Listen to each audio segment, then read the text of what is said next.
Très bien. Écoutez, en tant que chercheur spécialisé en immunologie, qui est vraiment mon domaine d'expertise, j'ai déposé donc un brevet. Et ce brevet permet en réalité de protéger deux inventions en même temps. Une première invention qui est un vaccin anti-Covid-19, donc d'actualité, et une deuxième invention qui est un test de diagnostic cutané du Covid-19. Alors, s'agissant du vaccin anti-Covid-19, il faut savoir que quand un sujet est infecté par ce virus, son système immunitaire va déclencher une réponse adaptative, spécifique et intelligente. Alors, cette réponse-là va se faire avec deux acteurs majeurs. Et donc, c'est deux réponses différentes. La première réponse va faire intervenir des lymphocytes B qui vont produire des anticorps. Ces anticorps, leur but, ça va être de bloquer le virus pour que ce virus ne puisse pas pénétrer à l'intérieur des cellules pour les infecter. En réalité, il va bloquer donc la fixation de ce virus sur l'enzyme de conversion. Cette réponse est lente parce que lorsque le virus est bloqué par l'anticorps, il faut ensuite qu'il y ait un autre mécanisme qui intervienne pour éliminer le virus.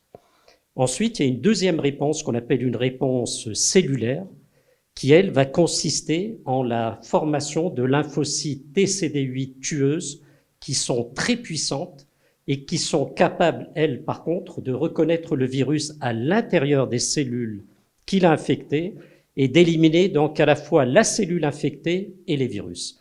Et donc, c'est une réponse qui est massive, qui est importante, et donc qui va éliminer complètement le virus. Alors nous, on a choisi cette voie-là, et on est parmi les rares équipes à avoir choisi cette voie-là. Alors, j'ai parlé d'intelligence aussi. Pourquoi on parle d'intelligence dans ces réactions-là? Parce que tout simplement, on va avoir des lymphocytes B ensuite qui vont devenir des lymphocytes mémoire, parce qu'ils auront mémorisé le virus, et on aura des lymphocytes T, ceux qui nous intéressent, qui vont devenir mémoire aussi.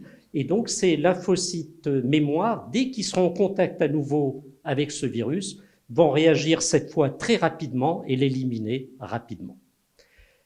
Alors, si on doit comparer les deux, l'autre avantage qu'on a avec les lymphocytes T mémoire, c'est qu'elles durent beaucoup plus longtemps dans notre corps. C'est-à-dire que pour le cas du Covid-19, ça peut durer jusqu'à 8 ans. Alors que si on prend le cas des anticorps, les lymphocytes B vont durer maximum 2 ans. Ça veut dire qu'une vaccinothérapie qui choisit la voie des anticorps, vous serez obligé tous les ans, comme pour le vaccin de la grippe, de vous vacciner. Alors que si vous faites une vaccination avec notre méthode, vous allez faire un vaccin peut-être tous les 8 à 10 ans. Donc c'est quand même appréciable. Alors maintenant, comment on a fait pour concevoir ce vaccin? Donc on a sélectionné un certain nombre de protéines du virus, des protéines dont on est quasiment sûr qu'ils sont capables de nous entraîner à produire ces lymphocytes TCD8 tueuses. Et on a pris donc leur séquence génomique qu'on a mis dans des vecteurs viraux non réplicants. Et c'est ces vecteurs viraux qu'on va injecter dans le vaccin et qui vont être injectés au sujet qu'on va vacciner. Et ces vecteurs vont donc pénétrer dans des cellules particulières qui vont les fragmenter et essayer de les présenter à un certain nombre de lymphocytes TCD8 jusqu'à sélectionner les meilleurs lymphocytes TCD8 qui auront des interactions très fortes avec ces fragments. À partir de là, donc, on aura créé nos lymphocytes TCD8 mémoire et lors d'un prochain contact, automatiquement, ils se transformeront, dès qu'ils vont reconnaître ces fragments, en lymphocytes TCD8 tueuses et ils vont donc éliminer directement ce virus.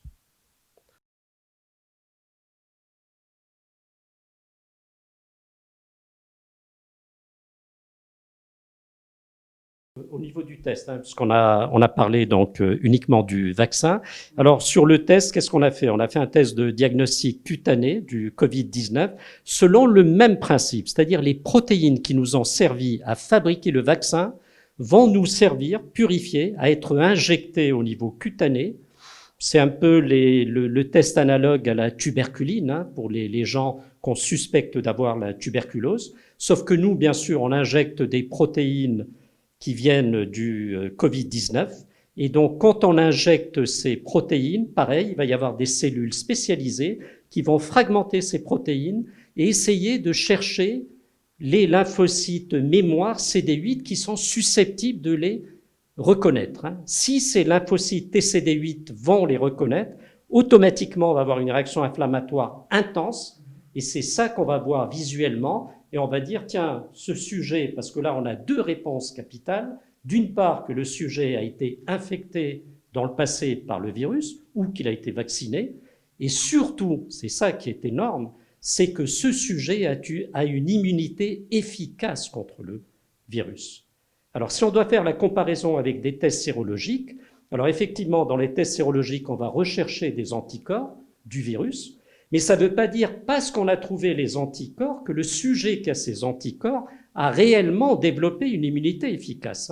Je vais vous donner un exemple très simple. Si on prend le cas de patients qui ont été infectés par le VIH, il faut savoir qu'au bout de 3 semaines, il y a des anticorps déjà qui sont produits, qui vont reconnaître des parties du virus, les anticorps anti-P24, anti-glycoprotéine 120, mais pour autant, le sujet va continuer à rester malade de son sida. Donc ces anticorps n'ont pas servi à éliminer le virus. Donc il faut bien faire la part des choses pour savoir que notre test à nous a au moins cet avantage de dire très bien, vous êtes guéri, mais en même temps, vous êtes capable la prochaine fois, si vous êtes en contact de ce virus, de l'éliminer rapidement.